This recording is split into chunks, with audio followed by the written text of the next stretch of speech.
before I introduce the next presenter, there was a question that was brought to me that I wanted to clarify. There were some people who may not have understood correctly what I was trying to say earlier today about what tomorrow's schedule was. So just to clarify, there's a morning plenary that starts at about 10 o'clock, and the keynote speaker of that is Phil Bernstein. Then after that, there's a series of labs and roundtables. And as part of your signing up for Data Day, you got first rights to those labs. So they are, if they're not full, they are very close to being full, I know. So please do attend those labs because other people would like to step in. And then the roundtables are there also for those who don't want to. If there is a lab or a roundtable that didn't get filled up, then people from the normal BILT who didn't attend Data Day get a chance. So just to clarify that.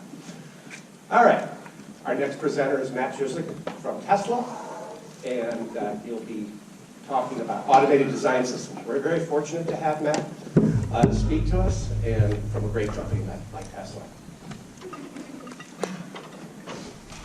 Thanks, David.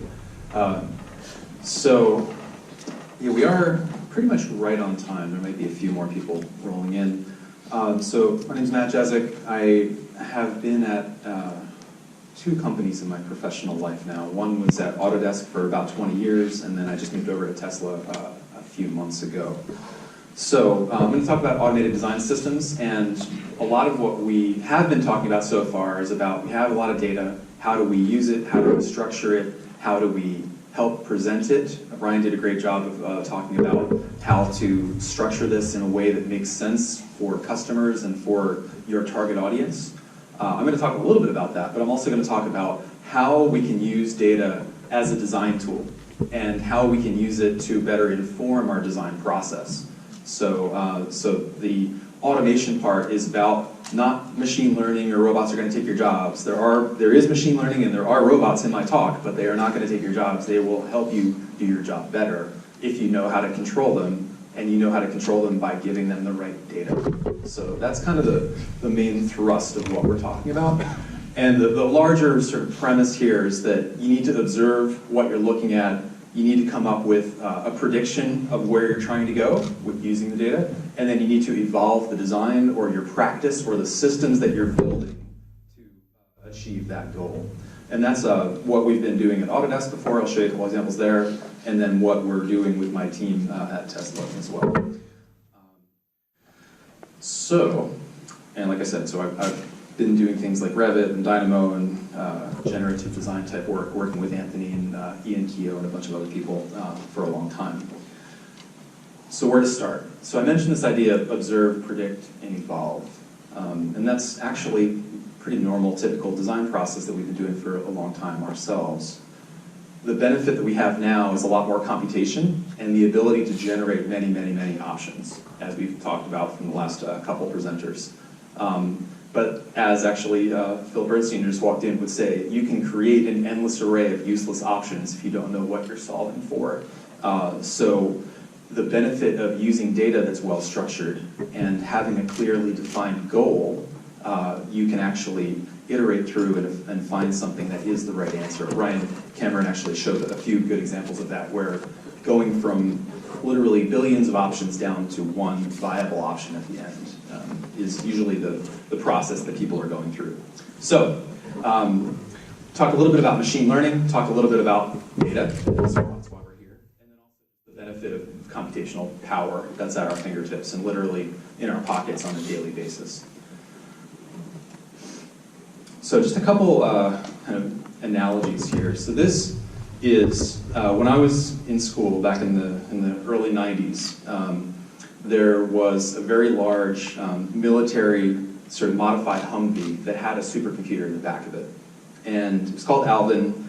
It was about 10 times slower than the compute in your Apple Watch, if you have one. And it needed literally its onboard refrigeration to run. But it was one of the first autonomous driving platforms out there. And it had one of the first notions of a scary term, machine learning, or a neural net that was built into it to start observing and then predicting and responding to an environment. The way that it worked was pretty similar to the way that some of the systems that we're looking at now, except literally like a little itsy bitsy webcam. So that's its view of the world, is just this little grayscale image of where the road's going, and it was watching what a user was doing, a driver was doing, and then coming up with a prediction. So a lot of data coming in from different sensors. You have LiDAR and images coming in, the telemetry from the accelerator and the steering wheel, and it was using that to come up with a prediction and then coming up with a response. So a lot of the things that we hear about today are not new. I mean, they've been around for 25 years. They just happen to be smaller. That's pretty much what we've been hearing today, is that you can build these types of tools. You could have built them before, and you can build them now, but it's a lot easier to do it than it was previously. So this is a Tesla Model S from about 4 years ago, and it has 5 different cameras coming in, feeding in lots of ultrasonic sensors, and can predict what's happening around it and respond actually faster than a human can. And that's not just Tesla, that's many different cars are very safe in that way because they can respond much more quickly than we can. But the basic idea is that as we take concepts that were big or scary before and literally commodify them or democratize them, how can that change our daily existence? So that's happening in the world we live in, and it's also happening in our design profession.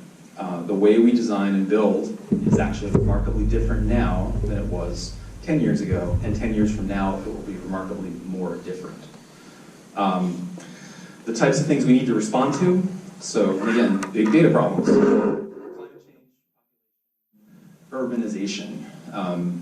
So this is a simulation that NASA came out with. I think I actually showed this on the main stage last year at BILT, but I really love this analogy. It is based on actual data from all around the world, and this is what's known as aerosol information. So there's smoke, dust, particulate, and sand basically coming off of the Sahara, for example, that are feeding into a massive simulation of how our climate works. And what NASA was able to do was predict the evolution and creation of pretty major climatic events. Like this is Hurricane Harvey, this is 2016, so almost 3 years ago now. There were 5 major storms that actually did some pretty serious damage. If we can get that forward look, or if we can start to build a pretty accurate simulation based on actual data, we can use that to forecast where things are going to be, for example, this hurricane season this summer. And we can use that to make better predictions and better decisions around how we fortify or make our built environment that much more robust and able to respond to these types of events. So this is a case where at a macro level, there's a whole lot of data out there, and we can use it to affect our microcosm of our design projects along the way. It's not rocket science. Same kind of thing here. This is pretty much unfettered, unvetted sprawl. And if we're not careful, that's where we're going to be.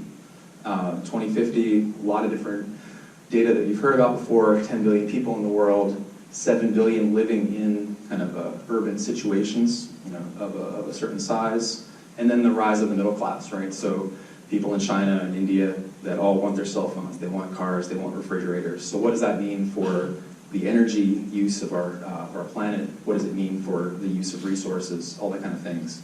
All of that data needs to fall into our design process. And as you've heard before, we're simply not ready for this. So how do we start leveraging this, using data as another input into the design process and not just as a result to make a Power BI dashboard? I use Power BI on a daily basis, Tableau, but the goal out of this is to how can we use this as another raw material to feed into a design process. And also think about buildings as systems. So one of the interesting things that we can start to think about now is not just how a building sits on site, but how can you look at the inputs and outputs of that building as part of a larger ecosystem, a larger system, at a campus level or at a city, and start to really use that data as an input into your design process. So often, you have a project, it is on a site somewhere, and you know that it's going to be served by utilities, but how do you start to quantify those utilities and see that as a benefit? What is the opportunity that comes out of that?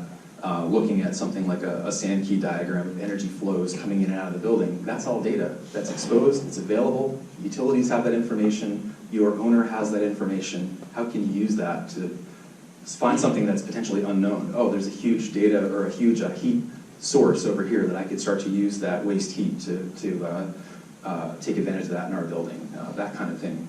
You won't know that unless you start to consume and aggregate a whole lot of data. So these are some examples from my former colleagues at Autodesk Research working with Carleton University on that exact same case. And I'll show a further example of that a little bit later. Even at a macro scale, this is Paris. This is a large data set, but you can use that information to show demographic overlays. You can not just look at the GIS information, but start to say, hey, there's a whole lot of data. Anthony was talking about that this morning. How can we look at information that's invisible or start to quantify it using other sources of information, typically at the mapping or GIS level, and not just show it in a dashboard, but how do you overlay it in a way that makes it a viable design tool? And not just a static design tool, but one that can start to predict a future state. For example, what happens if a river floods? This is the River Seine. If the river goes up 1.5 feet, what does that mean? What kind of critical infrastructure is going to be affected? Will the subway still work? Can I get to my building? What's the egress path for people? All of that is based on data and simulation. So that's kind of the premise that we're working with, is that you can simulate many things, but you need to start with actual fundamental data sources and then start to predict future outcomes from there. In this case, you can start to evolve based on that. So defining a goal, like in this case, we can look at different urban design situations, but by declaring what you're trying to achieve, like I would like to have wider streets so that you can have more daylight coming in if that's something you're trying to achieve. You can start to play what-if scenarios, again, based on data, actual data, and then predicted outcomes from that information. So these are all, not just rocket science experiments, these are actual things that people are using as design tools today. And this is where there's a limit to the number of options that a human can create. So then you can start to rely on computers and machines to do a structured evaluation of possible outcomes, again, trying to achieve a certain goal along the way. And these are all from some PhD research from a former colleague of ours. So, but we have an overall loop that gets developed, right? So you have information that goes in, a lot of that is informed by data that you have. There's a hypothesis that you come up with and you start generating ideas, and then you test and figure out, did you actually achieve the idea that you have? So explore, it's a very iterative loop, and then come up with an outcome. And a lot of the examples that we saw before are taking the results of that exploration and quantifying them or showing them in a dashboard. But if you don't structure the experiment right to begin with, then what's the point? Like, you need the data to be well conceived for it to make sense downstream.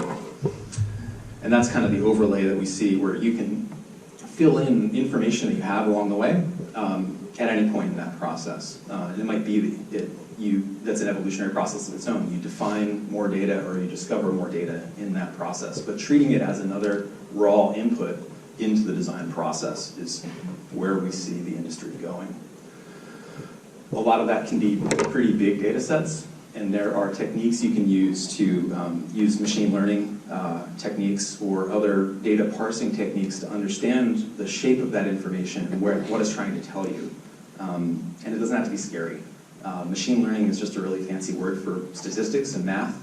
So it's like you see these news reports of machine learning is going to take your job, AI is going to take your job. That just doesn't make sense. It's more like mathematics or statistics are going to take your job. That's just another tool that you can use to achieve what you're trying to achieve. But you have to master it. And that's actually, so we were talking about that before when Doug was presenting. He was talking with professors and saying, how can you help me get better students coming into the industry? And there's a level of facility with not just tools and technology, but with concepts like gee, you should probably take a stats class. You should probably do a little bit more math in that, because that's going to be fundamental for the next 20 years of your work in the profession. Those are the kinds of things that we think could affect the way people are trained in schools today. So it's not just about learning how to code or thinking about data, it's about how do you structure it, how do you start to ask it questions, and a lot of these techniques do involve a little bit of math. So, speaking of a little bit of math, this also ties into engineering. Building performance is a great example of that. This is a super old example that was actually showed at, like, Carl Bass showed this at the first BILT North America, I think, back like in Huntington Beach a long time ago. But this is all data, it's just simulation data. So how does air flow through a building site, for example? And it's actual calculatable data based on where you are in the world and relevant winds and things like that. But again, techniques that are based on math and not just on a happy little arrow that you draw on your plan that says here's where the prevailing wind's going to come from. You know, that's just kind of one of those things that I still see today that just kind of bugs me. But these tools and techniques have been available for a long time. When we talk about data, so it's valuable to have ways to consume that in a way that doesn't involve code and programming. So that's where we get into things like Dynamo. Don't have to mention that too much to this crowd. There's a lot of different classes in this area, but it is a barrier to a lot of people, is how do I start to consume data, structure it, and then show it to people in the right way. So we've seen that in the creation of dashboards based on Revit information. We've seen that in the hackathon that Anthony was talking about that happened over the last couple of days. You can get all this data from OpenStreetMaps and all this other demographic information, but a lot of that is structuring it. What was it, the sort of 85% kind of rule of like shaping the data in the right place. These are the types of tools that you can typically use to do that and start to use it downstream. Skip over some of this. And then the idea of coming up with an evolutionary process on top of that. So if you can observe and predict, and then you can start to evolve from there. And that's where just concepts around generative design come in. I'm not going to talk too much about that. A lot of that, I actually don't really like the term generative design. I like constrained problem solving or goal seeking. If you can define what goal you have, you can achieve that. And you can run through many options to try and achieve that. So in this case, this is a well-considered one of a floor plan for an Autodesk building in Toronto, where they were trying to map literally how people move through the space and present that in a way that made sense. So you can start to predict how people are going to interact and lay that out, but then how do you convey that information after you've run through many options with it? Same kind of thing at the sort of larger urban level, where if you come up with clear goals, and this could be a design brief from your customer or your client, or you work with people internally to say, these are the things we're trying to achieve, typically you can come up with a small computer program that will help you achieve that and run through many, many options along the way. So this is just a Dynamo graph that literally lays out sort of an urban sort of streetscape that is trying to satisfy pedestrian use and vehicular use and views across a site and how the thing connects along the way and runs through many, many options and weighs them together. So I mentioned machine learning before. Just a little bit more about that, where you have a lot of data. You need to be able to interrogate it and ask it questions and come up with a prediction. And you need to do a little bit of math. But there actually are ways to come up with interfaces that don't involve math or don't kind of abdicate your role as a designer to some computer. So this is an experiment that a colleague of mine that did it as his thesis, which was coming up with a technique to do machine learning, but actually base it on it's a dialogue back and forth. So as you design or as you draw something by hand, the back-end system is trying to interrogate what you did, what you built, and give you a response. So it says, I think you drew a flower. I think you drew a dress. This is the kind of dress that you drew. I think you drew a tree.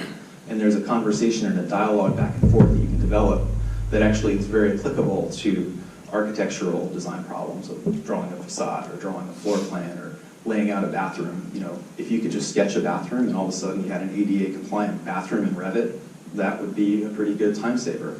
And those are the kind of things you can actually start to think about now, again, by having a tool that is assisting you, and it just happens to be using techniques with machine learning as opposed to having a very long sort of if or case statement along the way that embeds every single possible state. That's the benefit of these tools, is that they can handle fuzzy inputs along the way. And then you can start to literally have this kind of conversation, like as you draw a facade, oh, I know the type of thing that you're starting to build. So that's an interesting way that we see these scary sounding technologies starting to integrate more with design as a practice and become more appropriate in the overall industries that we work in. The cool thing about that is that this is how you train that. You program these interfaces by giving it a training set. And this is a whole lot of data. This is an image and then literally a traced outline that represents the correlation. It's a map of one-to-one. This is how you build it. You draw things and you teach it. You're teaching these systems. And that training set is a very large data set. And you can actually start to program the computer differently by how you curate that data set that you give it. So I really like this quote. By curating a data set, the designer becomes the programmer. You don't actually have to write any code. Choosing the right set of images becomes part of the design process. So you're not designing the end result, you're designing the process of structuring the data correctly in order to get the outcome that you're looking for. So that's a little bit different than what we're kind of used to as architects and engineers. So I mentioned machine learning before at the building scale. So if you have all that data, say it's energy information from the 27 buildings on a campus, how do you start to use that and make predictions? And we're actually doing a lot of this in my current job, where if you instrument things, right, so we have a lot of sensors that are coming out of our buildings now and a lot of data sources. If you just collect all that and then you feed it into a larger system that makes a prediction, how could you use that to make a better choice in the future design or a better choice in how you negotiate with your utility or the campus grid that you're working with or anything else. So this is an actual model that came from Revit, but it's a correlation to an actual building that has sensor information and pretty detailed energy breakdowns for the whole campus. And if you can use that to have a simulation of exactly how the last year went, and you can use that to kind of fast forward and figure out, gee, it's probably going to be a little hotter this summer. What is that going to mean for our utility bills? Or what can we do to compensate for that? Again, that's all based on a whole lot of data.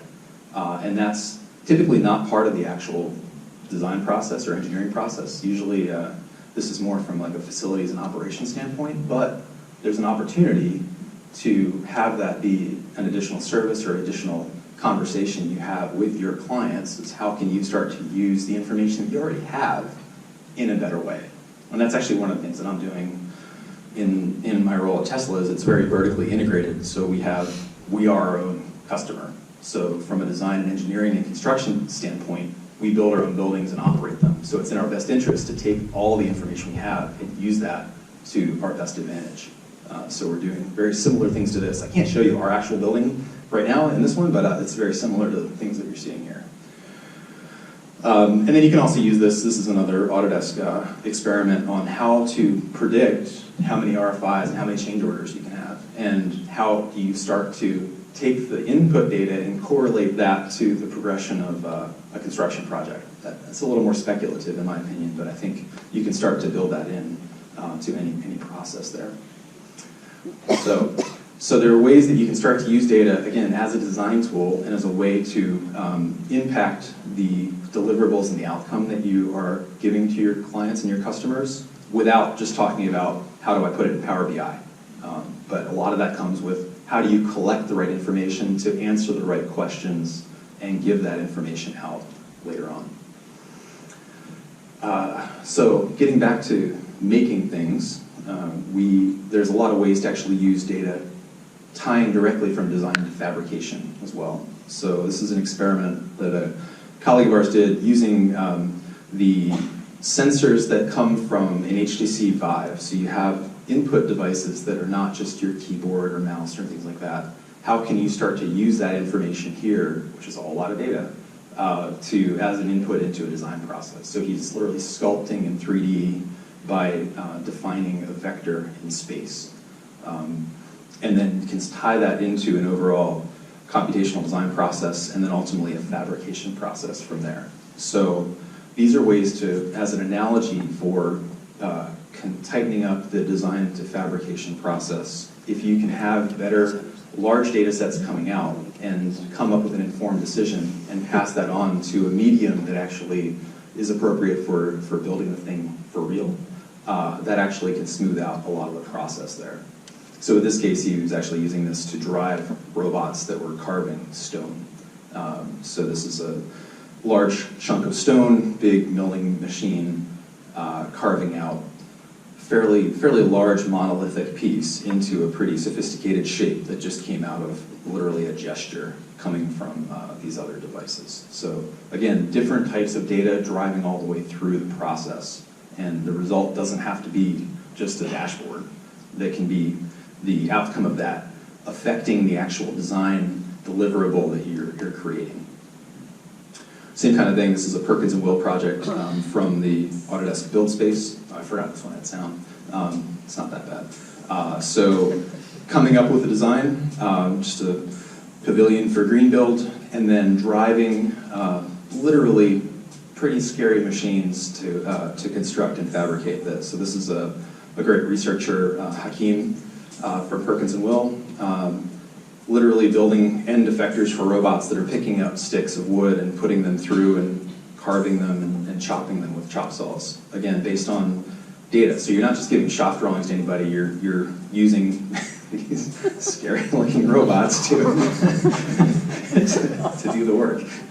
This is very safe. It's no robots or humans were harmed in the making of this pavilion, but it still looks pretty freaky. But this is the type of thing that, again, like, this guy's an architect. That he learned enough about how to drive robots and how to drive data all the way through the process to do something that's pretty interesting along the way. So how can we do that? Use that type of information as a way to change the built process that we're dealing with. Driving nail guns and circular saws with robots.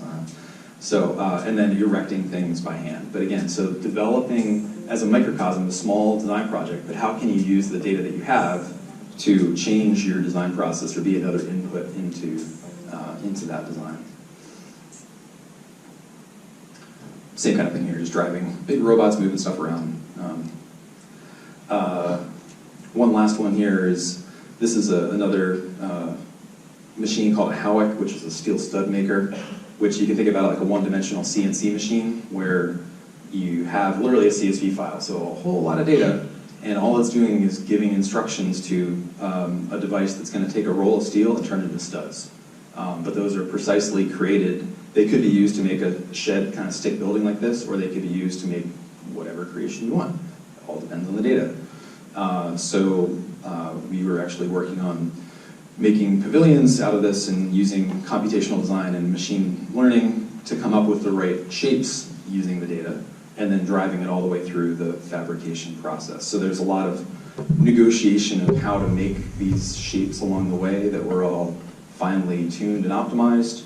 And at the end result of that, a lot of information came out that was developed and turned into assembly instructions after the computational systems and algorithms were done doing their work. The data that came out of that was used to drive digital fabrication. So there's just a set of rules. You know, if you can define the rules in a process, you can build them into a computer program.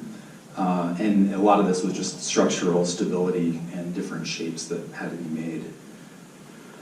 And the result was just a larger assembly that was created at Autodesk University last year. But the end result was literally, you give a set of instructions. There's no shop drawings, there's no drawings at all. You just give a cut list to this machine and have a set of operators that are building things on site in a different way than you would expect. And went together literally by looking at a computer with a couple technicians in the field along the way. So machine learning, big data set, driving a result from there. So different types of design processes. That it's not just generative design, it's not just computational design, it's actually saying, here's a data set, here's the information that I have, how can I use that to my advantage from there? And one last one here is just a large, this was pretty much the same type of script, just generating a whole structure, negotiating where the pieces would be, coming up with an optimal, again, like coming back to a generative approach, what's the minimal amount of structure you can use, the minimal amount of resources you can use to come up with the end result from there. So that's how we can start to use data, how can we apply computational design, generative design, and machine learning to different problems. How can we use robots? How can we start to change the way we're building in the world to solve certain problems? So what are the problems we're trying to solve again? So getting back to like larger macro problems in the world, that leads me to the current state of how can we use these to build better, larger buildings. And that's what I'm doing today in my current job. So I work at Tesla, and we build buildings like this. This is called the Gigafactory. It's out in the middle of the desert in Nevada. It will be, when it's done, the biggest building by volume in the US, bigger than the Boeing assembly plant outside of in Washington, and bigger than the NASA assembly building. And the main goal of this, it's a machine to make machines. So it makes batteries and it makes the powertrains for electric cars. And it's a pretty heavily optimized, data-driven process, right? So you think about it, there's inputs that come in and there's outputs that come out, but there's a lot of stuff in the middle that are heavily architectural systems and MEP systems along the way that need to be finely orchestrated and designed and built in a rapid way. So that's literally using all the tools from from a Revit standpoint, from a Navisworks, and all the tools in between to achieve these kind of results. So I'll let my new boss talk a little bit here.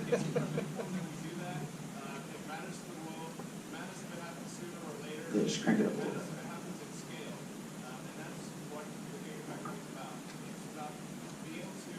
Can you get the volume up a little bit? That it actually moves the needle from a global carbon production perspective.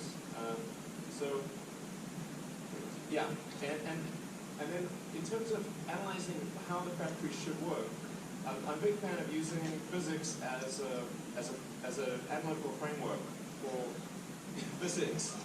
And this is what we do on a daily basis. So massive Navisworks, massive Revit files, massive CATIA and SolidWorks assemblies all coming together that are being built in real life in multiple factories around the world, and finely tuned and optimized along the way to make this massive machine.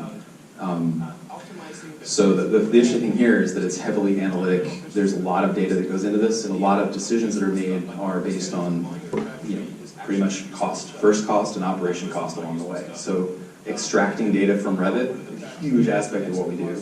Designing things quickly and making decisions based on that, and literally driving the fabrication process on site because it's all vertically integrated. So going from planning, design, full engineering, construction, fabrication, commissioning, operations for the same entity is what we're dealing with at fairly massive scales. And this image you guys can see, maybe some of you can see on the screen, is actually a map of the factory.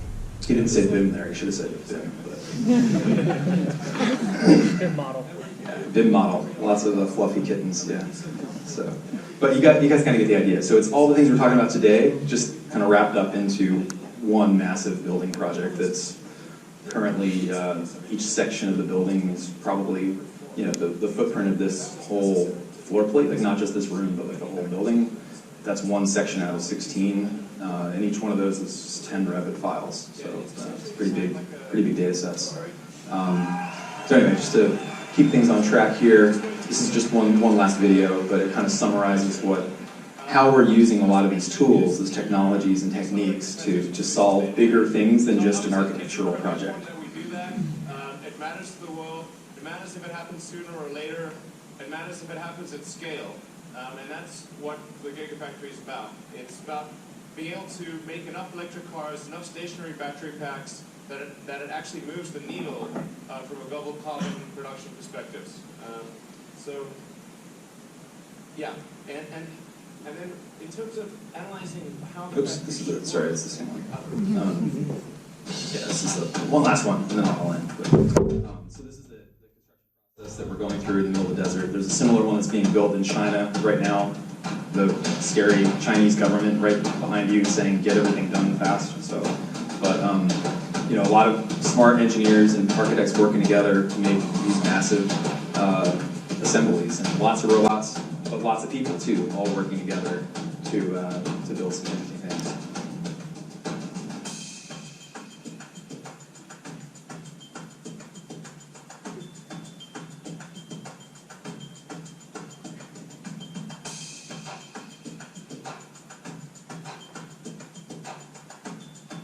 In a lot of these cases, we can't wait for shop drawings. We can't wait for contractors to come back. So we literally have like 500 pipe fitters on site that are just waiting for the next round of literally digital information to do self-performed work along the way.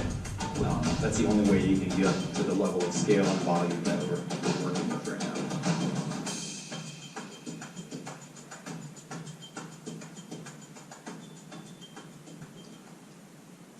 So that's what we're doing. So you see